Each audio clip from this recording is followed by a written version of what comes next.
Stupidamente, da meridionale, da siciliano, ho sempre ritenuto che fosse prerogativa quasi esclusiva nostra siciliana il culto, la cultura che abbiamo della donna. Per carità, ne sono orgoglioso da siciliano, da italiano, da uomo, ma non è così naturalmente, anche perché potrà sembrare comunque paradossale a orecchie non siciliane. Io non conosco esempio di famiglia matriarcale più importante che quella siciliana. È la donna che governa quel nucleo centrale della società che è la famiglia. È lei che, sì, facciamo finta di farlo capire che gli uomini comandano, ma è sempre la donna che governa tutto.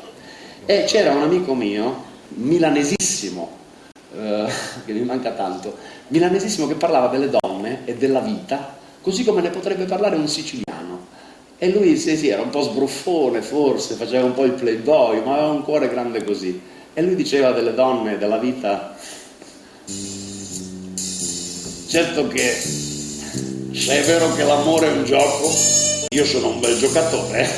Madonna ragazzi, come vado forte, le acchiappo tutte le acchiappo io le donne, tutte bionde, brune, rosse, mulatte, eschimesi, alte, basse, magre, robuste, vanno tutte bene. L'Enrico, mio amico, dice: basta che respira. Io non la penso affatto così, anche perché io alla donna ci credo. La donna è l'amore, e l'amore è la vita. Dell'amore poi è bello tutto, non si butta via mica nulla, sai. L'innamoramento, l'approccio, i preliminari, il corteggiamento, la fine un po' meno. Secondo me, se il corteggiamento durasse un po' più a lungo, ci sarebbe più gusto. Invece certe volte, data la gran pratica, no? Ti capita di bruciare i tempi, tutto troppo facile ti piace di meno. Si fa l'amore, godi, ma dai, non è mica lo stesso. Vabbè che è un gioco, ma è un gioco serio. I fiori, i bigliettini, le telefonate, gli appuntamenti, le cenette, il night, e poi le tensioni, gli umori, le gelosie, le ansie, il sentimento. Così è bello. Guarda come vado vestito, ma che roba, setta pura. Per piacere alle donne, tutto a posto, no? Alto, elegante, pieno di vita. E invece no, c'ho il tarletto io.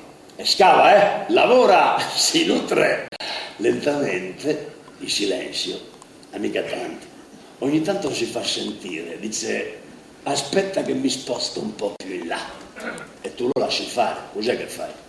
Oh, intendiamoci, che lui mangi a me non mi dà mica fastidio. Il fatto che mangia a me, porco cane. Questa qui è la sua zona. Sono già rauco. E vabbè. E pensare che nell'ultimo periodo, no? Prima di saperlo, mi ero detto: adesso, caro il mio Gianni, mi chiamo così, devi dare un senso. Basta correre. Dov'è che vai? Calmati un po'. Ti trovi una bella ragazza, brava, buona, dolce, senza troppi grilli per la testa, e metti su famiglia, ma cos'è che vuoi di più? Una casetta, la tua mogliettina, il tuo bel posto di lavoro e magari i bambini. Uè, ma ci pensi? Uè, un figlio, la continuazione della tua vita, che gioia. E invece no, giochi, e appena decidi di fare sul serio non puoi. E allora continui a giocare. Anzi, guarda, stasera ho portato proprio un bel giochino. Bella bestia, lo so. Smith & Wesson, precisa, leggera, tutta nera, di moda. Si gioca così. Un solo proiettile, lo mettiamo qui, si chiude, si fa girare, si punta. Se vuoi chiudi gli occhi. Ci riprovo di là